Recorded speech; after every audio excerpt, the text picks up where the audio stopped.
Eh bien, bonsoir Vanny. Bonsoir Pierre.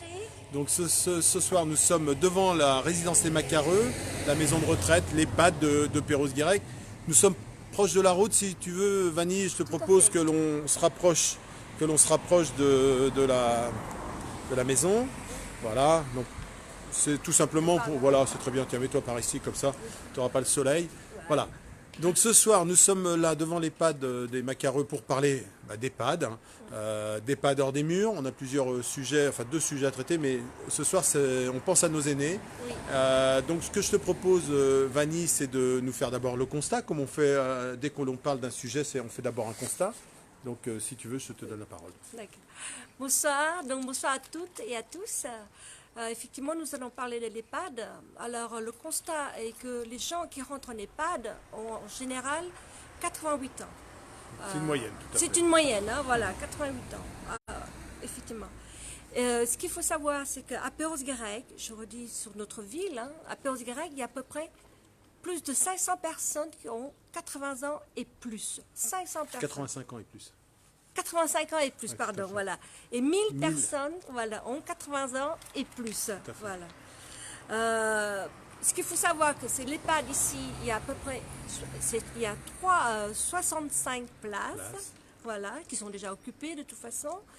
Et il y a à peu près 200 à 250 personnes qui sont en liste d'attente. Ce qui est c'est très important. Tout à fait. Non, le constat est qu'il est impératif maintenant de trouver une solution avec l'ARS, qui est l'Agence régionale de la santé, et le département, qui Qui finance tous Qui finance, les voilà. financeurs de l'EHPAD, tout à fait. tout à fait, oui, Pierrick.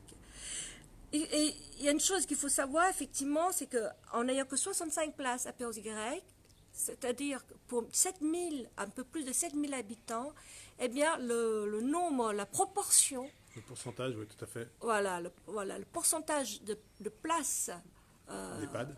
de l'EHPAD est vraiment très minime. Il est de 0,9%, 9, tout à fait. même pas 1%. À titre de comparaison, Bégard, ils ont à peu près 2,7%. Erquy, 2,3%. Lannion, 1,8%. Déjà le double de Perros-Guirec. Et l'Envolon, 5,2%. Donc on se demande pourquoi. Comment ça se fait que Perros-Guirec ait si peu de place?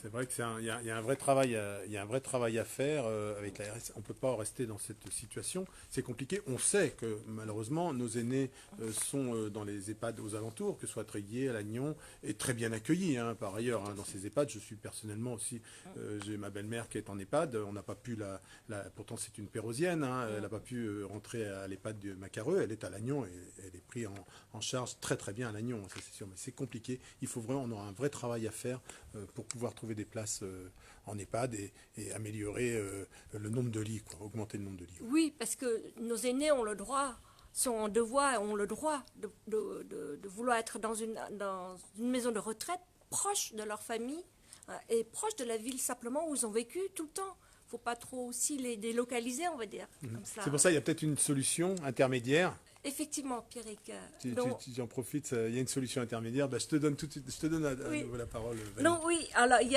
a une alternative qui est innovante, qui est vraiment intéressante, peut-être étudiée pour Perros-Guirec, pourquoi pas. Hein? Nous, on appelle ça les EHPAD hors les murs. Qu'est-ce que c'est? En fait, c'est une prise en charge complète et sécurisée à domicile de la personne âgée dépendante. C'est un dispositif qui est géré par l'EHPAD, hein, par la direction de l'EHPAD. Quand on voit une équipe, je préfère le dire pour ne pas dire de bêtises, quand on voit une équipe Au domicile de la au personne. domicile de la personne, avec dont une adaptation et une coordination de tous les acteurs de soins, tels que infirmiers, kinésithérapeutes, aides-soignants. On fait une adaptation aussi au niveau technologique du domicile de la personne âgée, avec une télésurveillance par exemple, 24 heures sur 24, ou aménager des places, des couloirs pour que la personne âgée, si elle est en fauteuil, puisse circuler. Voilà, toutes ces choses-là. Par exemple, ce dispositif est déjà testé à Rennes, qui est financé, il est financé par l'ARS, l'Agence régionale de la santé, je le répète, voilà, il est financé à 100% par l'agence, par l'ARS, pour voir comment ça marche et si faisable, voilà, à long terme. Alors encore une fois, ce travail, cette réflexion sera menée bien entendu avec le personnel de l'EHPAD, avec la direction de l'EHPAD et puis les chefs de service, trouver les solutions si demain on peut agrandir l'EHPAD avec un EHPAD hors les murs, comme tu viens de nous l'expliquer. Quoi qu'il arrive, dès le démarrage, ce sera un travail avec les services de l'EHPAD actuel.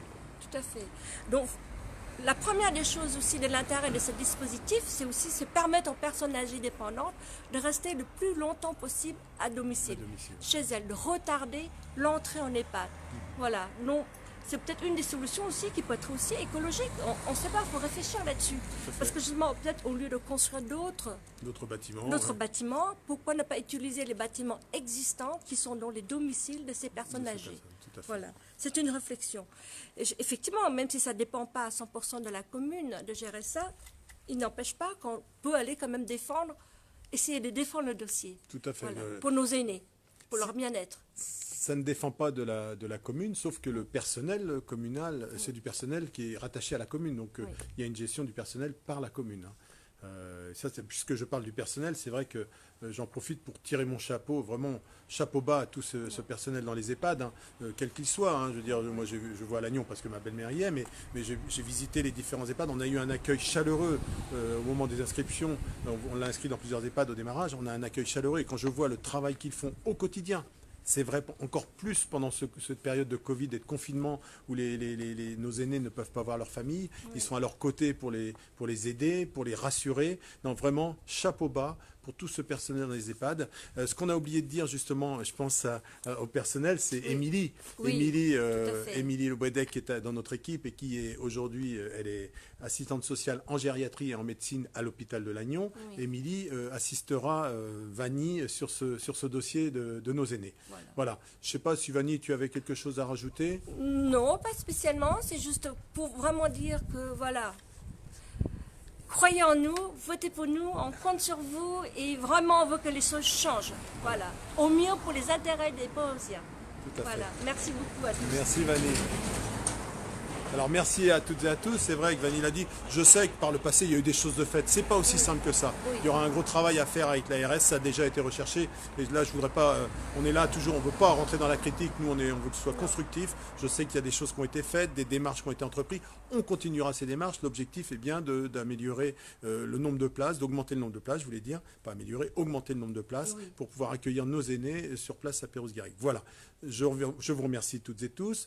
Je vous souhaite une très bonne soirée et comme chaque soir maintenant, de coutume, si vous voulez que les choses changent, n'hésitez pas, votez, surtout n'hésitez pas, le 28 juin, votez Pierrick Rousselot, votez Pérouse-Guirec Cap sur l'avenir, voilà. Et nous serons présents dès le 29 à vos côtés pour trouver des solutions. Demain soir, nous serons à l'école de Ploumanac, on parlera d'école. Donc voilà, changement des aînés, on va à l'école, mais il y a toutes les générations et c'est important. Voilà, merci beaucoup, bonne soirée à toutes et à tous. À demain. Au revoir.